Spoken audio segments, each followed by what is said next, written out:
Assalamualaikum dan salam sejahtera.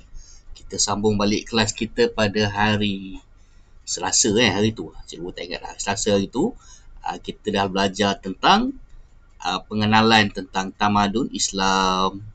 Okay, jadi kita ulang kaji sikit apa yang kita dah belajar sebelum ni. Okay, kita dah belajar tentang lokasi di mana wujudnya semenanjung Tanah Arab. Dan di semenanjung Tanah Arab ni ada beberapa wilayah seperti Hijaz, Najd, Yaman, Hadramaut dan juga Oman. Okay? Dan wilayah yang paling penting sekali yang berada di semenanjung Tanah Arab ni ialah wilayah Hijaz, di mana 3 kota utama masyarakat Arab ketika itu berada di Hijaz, iaitu Madinah, Makkah dan juga Taif. Okey, lepas tu kita belajar tentang keadaan masyarakat Arab sebelum kedatangan Islam. Okey, asalnya masyarakat Arab ni dia tamadun yang agak majulah, hidup aman damai sebab adanya wujud empangan Maghrib. Tapi setelah empangan Maghrib ni runtuh pada tahun 300 Masihi, maka bermulalah zaman jahiliah masyarakat Arab. Okey. Okey, lepas tu kita belajar tentang maksud jahiliah. Okay, jahiliah ni adalah daripada perkataan jahala yang bermaksud jahil, bodoh, tidak tahu dan juga tidak berilmu. Okey, daripada perkataan jahala. Okey, kenapa orang-orang Arab jahiliah ni dipanggil jahiliah? Kerana mereka tidak mempunyai nabi yang diturunkan kepada mereka dan juga mereka juga tidak diturunkan kitab suci sebagai petunjuk. Okay, tapi apabila sudah didatangkan Islam oleh Nabi Muhammad, mereka menolak pula undang-undang Allah Subhanahu Wa Taala yang disampaikan oleh Nabi Muhammad. Okay, nanti kita akan sambung lagi bab tentang masyarakat Arab zaman jahiliah ni lepas ni lah. Okey, jadi hari ni kita akan belajar tentang sistem masyarakat jahiliah. Okay, kita kaji sistem masyarakat jahiliah ni pertama dari segi politik, yang kedua dari segi ekonomi dan yang ketiga dari segi sosial. Okay, pertama kita tengok sistem masyarakat jahiliah dari segi politik. Okay, kita tengok masyarakat Arab jahiliah ni dia suka hidup berkelompok, iaitu dipanggil sebagai kabilah. Okay, kabilah. Jadi setiap orang Arab pada masa itu hidup dalam kabilah masing-masing ataupun kelompok masing-masing. Okay? Dan orang-orang Arab juga terbahagi kepada dua, iaitu orang-orang Arab Badui, yang hidup secara nomad ataupun pindah randah dengan memelihara ternakan, dan juga orang Arab Hadari.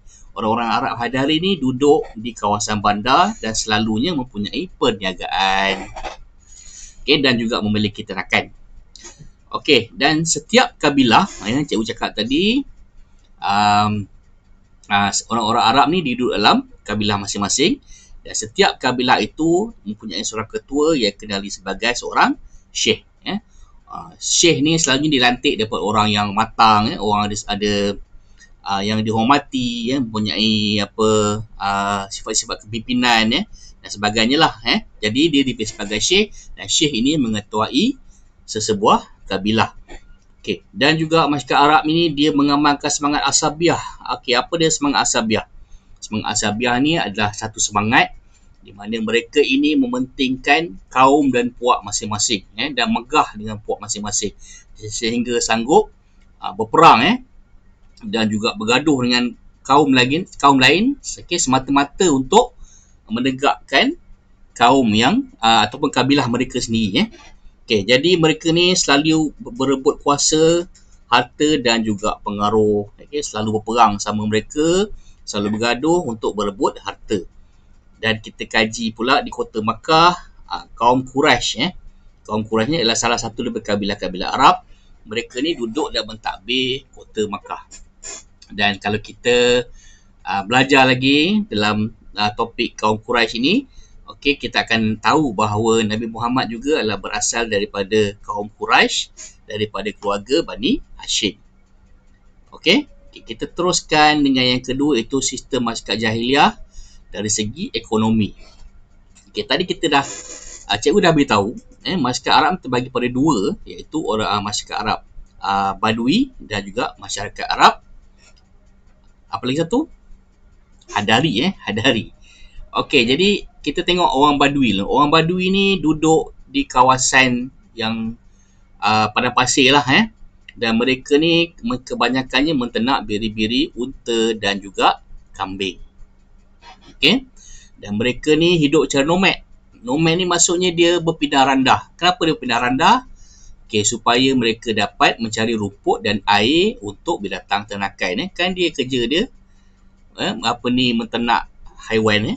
Jadi dia perlu cari air lah. Sebab di kawasan padang pasir ni susah nak cari air dan juga padang rumput. Okey. Selain daripada mereka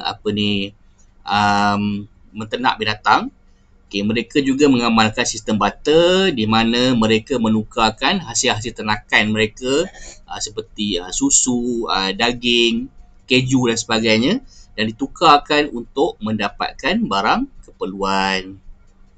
Untuk baju, untuk bekal-bekal makanan, ditukarkan untuk mendapatkan barang-barang tersebut ditukarkan dengan hasil ternakan yang mereka telah dapat. Okey, itu kaum Badui. Sekarang kita lihat kaum Hadari pula. Kaum Hadari ni duduk di kawasan kota-kota lah seperti kota Makkah dan kota Madinah dan mereka ni kebanyakannya berdagang secara kafilah. Okey, jangan keliruan kabilah tadi. Kabilah tadi adalah kaum ataupun puak. Kafilah ni adalah rombongan perdagangan. Selalunya mereka ni membuat rombongan lah secara ramai-ramai. Okey, dia akan keluar daripada kota Makkah dan mengembara ke Syam di mana di Syam ni tempat pertukaran barang-barang dan hasil-hasil dagangan dengan barat. Sebab di Syam ni ada banyak pelabuhan jadi didapatlah berjual-jual barang mereka, okey, dan juga membeli barang-barang yang mereka perlukan di Syam dan bawa balik ke Makkah dan juga Madinah melalui kafilah. Okey, kenapa dia pergi beramai-ramai secara kafilah ni? Sebab untuk melindungi diri mereka lah kalau keluar seorang-seorang nanti bahaya kena rompak ke barang-barang dagangan hilang ke ataupun tak ada makanan ke. Jadi apabila dia keluar beramai-ramai maka mereka lebih selamat. Itu ialah kafilah. Okey, sejak abad ke-6 Makkah menjadi pusat dagangan wilayah Hijaz. Makkah menjadi pusat dagangan yang utama di wilayah Hijaz. Ingat lagi wilayah Hijaz salah satu daripada wilayah-wilayah yang terdapat di semenanjung tanah Arab. Okey, penduduk Hijaz ni dia beli barang dagangan dari Yaman dan Habsyah dan dijual di Syam dan juga Mesir. Okey, jadi dia beli daripada Yaman. Yaman ni terletak di selatan tanah Arab dan Habsyah ni terletak di Afrika. Okay, dia beli barang-barang ni dan apabila dia dapat dijual, dia akan membuat rombongan dagangan ataupun kafilah ni ke Syam dan dijual di sana. Okay. Di samping itu, selain daripada dia berdagang, ada juga laluan sutera. Laluan sutera ni ialah laluan di mana ianya menghubungkan di antara China, India sehinggalah ke tanah Arab sampailah ke barat iaitu pada masa itu kerajaan Rom lah. Jadi dengan adanya laluan sutera ni, masyarakat Arab ni tadi ataupun orang-orang Arab di Makkah dan Madinah tadi, mereka dapat barang-barangan daripada China, India dan juga Asia dan mereka juga boleh mendapatkan barangan ni dan dijual di Syam. Okey, sama macam cikgu cakap tadi. Okey, dan membuat rombongan kafilah lah. Okey, itu untuk sistem ekonomi. Akhir sekali kita kaji adalah sistem masyarakat jahiliah dari segi agama dan kepercayaan ataupun dari sosial dari segi sosial. Sosial ni kita akan tengok daripada dua bahagian, iaitu agama dan kepercayaan dan juga adat dan kehidupan seharian. Okey, kita tengok adat dan agama dan kepercayaan dahulu. Okey, pada semasa zaman kelahiran Nabi Muhammad, pada zaman itulah, lebih kurang dalam 600 selepas Masihi, terdapat banyak agama-agama yang dianuti oleh masyarakat-masyarakat Arab pada ketika itu, iaitu yang pertama sekali agama Watani. Okey. Okay, apa dia agama watani? Agama watani ialah agama yang menyembah berhala. Itu yang kita dengar dalam apa sirah-sirah Nabi itu tentang apa agama-agama bapa saudara Nabi, orang-orang Arab, orang Makkah ketika itu, mereka ini menganut agama watani. Dan Kaabah yang kita orang-orang Islam seluruh dunia mengerjakan haji sekarang ni, pada zaman dahulu adalah dikelilingi oleh 360 berhala. Antaranya ialah ada dua berhala yang power lah pada masa itu. Kononnya power lah, iaitu Al-Lat dan Al-Uzza. Ni dua berhala yang apa menjadi pujaan masyarakat Arab pada masa itu. Okey. Lepas tu ada juga orang-orang Majusi. Orang Majusi ni ialah orang-orang Parsi yang menyembah api. Okey. Ada juga orang Yahudi, iaitu orang-orang Yahudi ni kita tahulah tentang nabi-nabi mereka, nabi-nabi kita juga yang orang Yahudi ni ialah menganut ajaran Nabi Musa. Okey, selain daripada Yahudi, ada juga orang-orang Nasrani. Orang Nasrani ni juga adalah berasal daripada ajaran nabi-nabi orang-orang Yahudi, juga nabi kita, iaitu Nabi Isa. Berbeza dengan orang-orang Yahudi, orang-orang Nasrani ni mengikut ajaran Nabi Isa, dan juga dikenali sebagai orang-orang Kristian. Okay, selain daripada itu, ada juga ajaran animisme, iaitu percaya pada roh dan perkara gaib. Okay, orang-orang ni dia suka menilik nasib, dia suka buat mengorbankan kambing dan sebagainya lah. Jadi sebab dia percaya bahawa wujudnya kuasa gaib yang mentadbir alam ini. Okay, jadi dia percaya pada roh-roh dan hantu-hantu, tentang bulan, matahari dan sebagainya. Okay, akhir sekali, ada juga puak yang menganut agama Hunafa, iaitu agama ataupun ajaran yang ditinggalkan oleh Nabi Ibrahim alaihissalam. Okey, kita tengok pula daripada sudut seterusnya, iaitu dari segi sosial, adat dan juga kehidupan seharian. Okey, orang-orang Arab ni ada dua sifat, iaitu sifat buruk. Salah saja ni. Sifat baik di bawah ni. Okey, sifat buruk dan juga sifat baik. Okey, antara sifat buruk orang-orang Arab ni pada masa itu, bukan orang Arab sekarang, orang Arab jahiliah. Kena sebut orang Arab jahiliah, orang zaman dahulu, bukan orang Arab sekarang. Okey, mereka ni suka menilik nasib. Percaya pada benda-benda tahyul yang khurafat. Jadi percaya pada ahli sihir. Dia suka tanya pada ahli sihir apa minta nasihat, mengenakan orang, membomohkan orang lah, macam-macam lah, menganiaya orang dengan menggunakan kuasa sihir.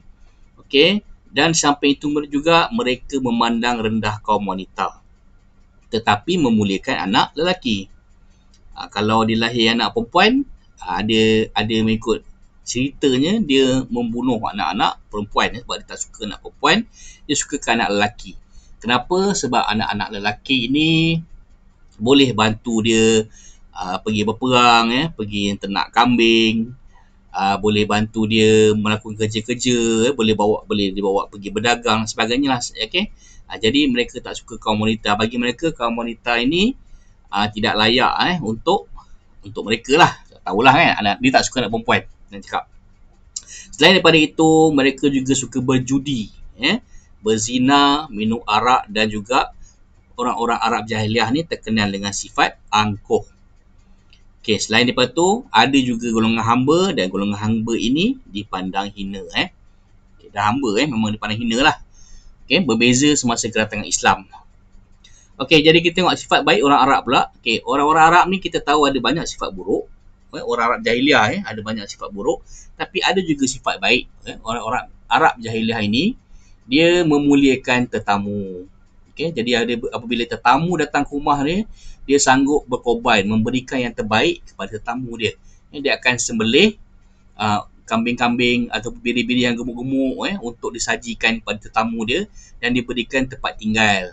Okey, dan dilayan sebaik-baiknya lah apabila ada tetamu datang ke rumah dia, walaupun tetamu tu musuh dia. Okey, mereka sanggup berkorban demi tetamu. Okey, Dan juga mereka ni terkenal sebagai orang yang menepati janji. Kalau berjanji dengan orang-orang Arab jahiliah ni, mereka akan tepati. Dan orang-orang Arab juga apabila mereka pergi bertamu ke rumah orang yang lain, mereka amat menghormati tuan rumah.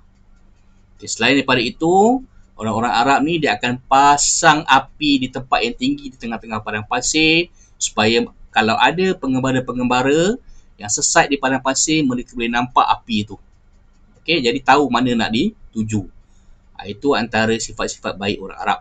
Okay, jadi tak semua sifat orang-orang Arab jahiliah ni buruk. Ada juga sifat-sifat yang baik. Okay, itu saja untuk minggu ni. Kita jumpa lagi minggu depan. Kita akan sambung lagi tentang sejarah tamadun Islam. Itu saja hari ini. Assalamualaikum warahmatullahi wabarakatuh.